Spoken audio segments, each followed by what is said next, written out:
Este fin de semana, el viernes en horas de la noche en Mariniers Caserna se llevó a cabo una de las carreras más esperadas por muchos en Aruba, el Rond van Aruba, con una cantidad récord de personas que estuvieron participando. Según la información, hubo un total de 726 corredores que subieron allí a esta vía principal recorriendo los 72 kilómetros alrededor de la isla.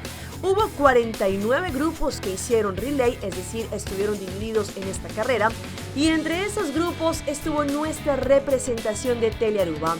Nuestros colegas Jerica Benítez y Ricardo Freswake, acompañados por Joel Burgos y Brandon, lograron cumplir los 72 kilómetros de esta exigente carrera. Durante meses ellos estuvieron preparándose y con mucha disciplina lograron participar en el Rond van Aruba, y por fin el día llegó.